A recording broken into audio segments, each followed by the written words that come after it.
ఈశ్వర్ గారు, ఓ రకంగా చెప్పాలంటే పార్టీ అధినేత కేసీఆర్ కు ఒక విషమ పరిస్థితి, ఒక సంకట స్థితి. ఓ పక్క కన్నబిడ్డ కవిత, మరో పక్క పార్టీ ప్రతిష్టను కాపాడుకోవాల్సిన అవసరం. ఈ రెండింటిని బ్యాలెన్స్ చేసుకోవడంలో కొంత మదన పడినప్పటికీ కూడా ఆయన మౌనం వీడారు, సస్పెన్షన్ వేటు వేశారు. కేవలం సస్పెన్షన్ వేటు మాత్రమే వేశారు కానీ బహిష్కరణ వేటు వేయలేదు. దీన్ని ఏ విధంగా చూడాలంటే ఒక అవకాశం ఇవ్వాలని చూసారా?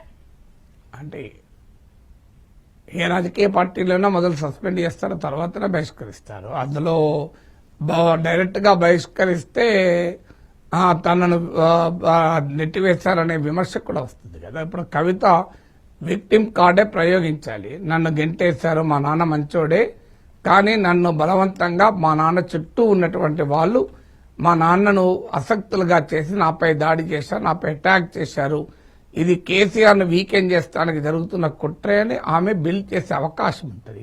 ఆడబిడ్డనే గెంటేస్తారా ఇంటి నుంచి అంటూ సెంటిమెంట్ కూడా ప్రయోగించే అవకాశం ఉంటుంది. అందువల్ల సస్పెండ్ చేయకుండా డైరెక్ట్గా బహిష్కరిస్తే అది కూడా తప్పవుతుంది. పార్టీ ప్రాసెస్లో ఎవరినైనా ముందు సస్పెండ్ చేస్తారు. అందులో ఆ రకంగా మనం కోడిగుడ్డు మీద పీకాల్సిన అవసరం లేదు. సస్పెన్షన్కు, ఎక్స్పల్షన్కు ఇవన్నీ ప్రాసెస్, అదేం పెద్ద డజన్ మేక్ మచ్ డిఫరెన్స్.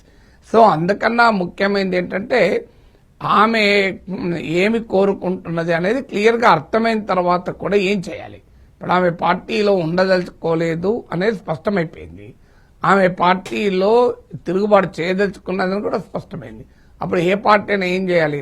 ఇలా ఒకవైపు బంధుత్వం, మరోవైపు పార్టీ అన్నప్పుడు ఖచ్చితంగా రాజకీయ కుటుంబాలు ఉన్న వాళ్ళు పార్టీల వైపు ఉంటారు. దేశమంతా జరిగిందే కదా. కరుణానిధి కుమారులైన అలగిరి, స్టాలిన్ల మధ్య ఘర్షణలో కరుణానిధి స్టాలిన్ వైపే ఉన్నాడు. మీకు ఇది ఒక్కరి విషయంలోనే కాదు, చాలా మంది విషయంలో జరిగింది.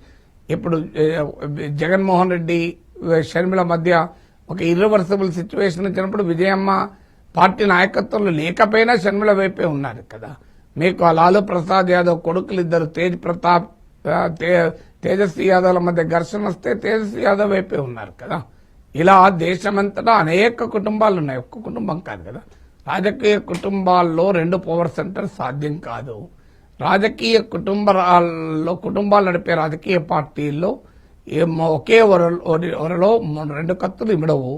అందువల్ల అనివార్యం కదా అది.